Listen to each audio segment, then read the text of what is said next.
I hired an investigator and discovered that my husband has been having an affair during his work trips, but I don't know what to do because we have two small kids, and he funds our lifestyle. Posted by you/throw-ra London mum. My husband, 47M, and I, 44F, have been married for just over a decade, and it has been, for the most part, a loving marriage centered around our two beautiful children. Of course, I've had grievances.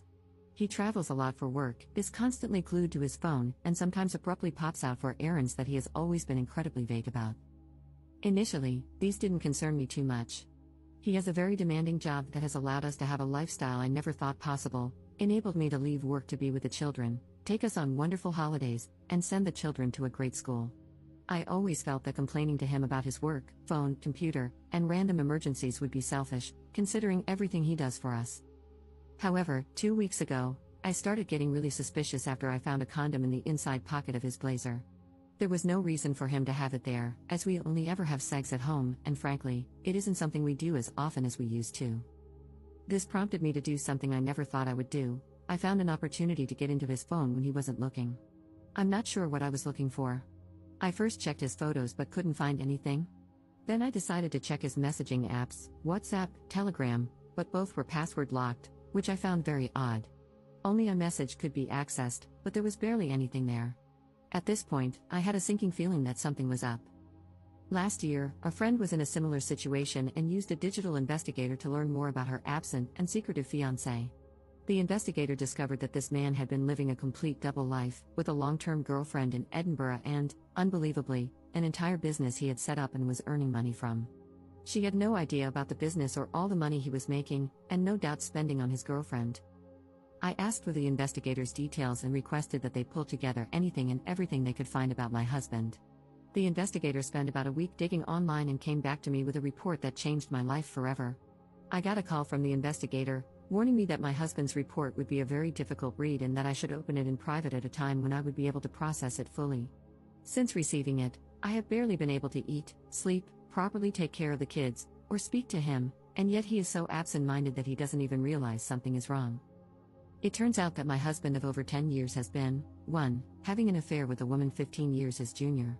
2. Financing this woman's lifestyle and her failed business venture. 3. Attending sex parties with her, where they have sex with other partners. 4. Posting in a revolting online sex forum, including pictures of his privates and details of his addiction to porn and escorts to his creepy online friends. And 5. Based on his posts online, he has clearly been spending thousands on escorts as far back as 7 years ago. I have no idea where to go from here. I don't know what to do. I have no idea how to confront him about this or if I should see a lawyer first. I know the obvious decision is to simply divorce, but our children are 9 and 7.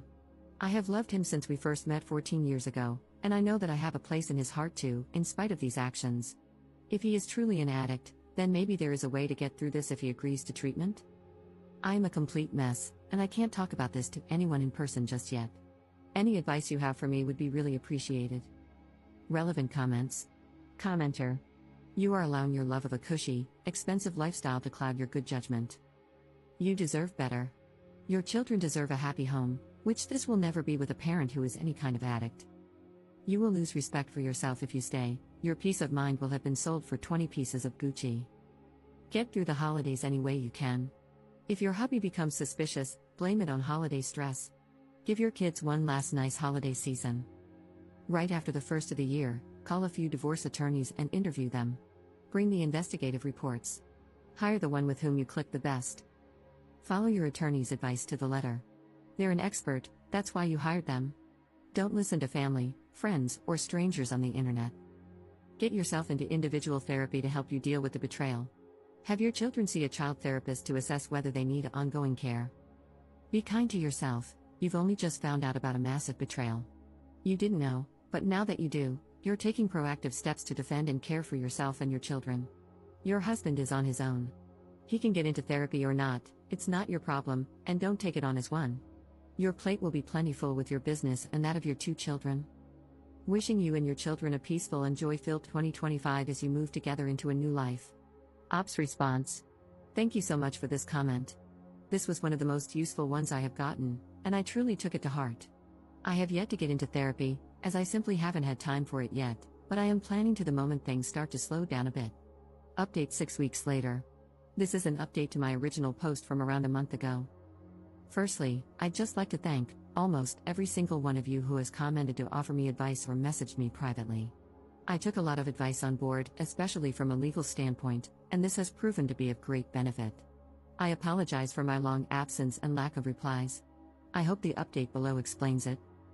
I chose to wait until after New Year's as I did not want to rob the children of one last Christmas and New Year's holiday as a family. In the meantime, I researched solicitors and sought recommendations from trusted friends. Rather humiliatingly, after much urging on this website, I also scheduled and went through with an STI test. It was horrifically embarrassing, but I am relieved to say that it came back negative. I don't know how I could have coped if he had gotten me sick because of his revolting actions. He made my job incredibly easy by flying out for a work trip, not that anything he says could ever be trusted, on the 2nd, and I immediately got the ball rolling, met with the solicitor, packed up all of his belongings into 6 suitcases, had the locks changed, and spoke to a child psychologist to work out the best way to explain things to the kids, who are far too young to understand the full picture, of course. Fast forward to a week later, and upon his return, I, having made sure the children were picked up by my mother after school, greeted him with a hallway full of suitcases and divorce papers. I had printed out the report in full and started walking him through it before he broke down in tears. It was a compulsion, he was unbelievably stressed, and if I left him, he would have no choice but to marry the other woman, whereas he would end it immediately if I took him back. This last part was truly the nail in the coffin. I don't think he even realized just how manipulative a comment that was. After hours of back and forth and his groveling, he gave up. He was left at the bottom of the stairs in the entrance to our home with his suitcases, waiting for a cab to take him to God knows where. There is still a lengthy legal process ahead, and unfortunately, it turns out that his infidelity doesn't really impact how assets might be divided following the legal battle. However, I'm confident that my solicitor will get the outcome I need to keep the house and live independently. In terms of the children, I would rather not discuss them to maintain privacy, but it has been an incredibly difficult adjustment, and sometimes I do feel guilty. As for myself, I am still completely heartbroken, and frankly, I don't ever hope to find love again. I just don't think I can quite trust like that anymore. Finally, I'd just like to add that while most comments have been lovely and supportive, I did receive a number of comments and private messages blaming me for my soon-to-be ex-husband's behavior, claiming I did not give him sufficient sexual attention and that I shouldn't complain because he provided me with a certain lifestyle. Firstly, these comments are awful and betray a repulsive worldview regarding sex, intimacy, and marriage. Secondly, our ailing sex life was not my doing and was, at times, a criticism I myself had of our relationship, not the other way around. Thirdly, just because someone provides you with a lifestyle does not entitle them to treat you as if you're nothing, with no respect, no honesty.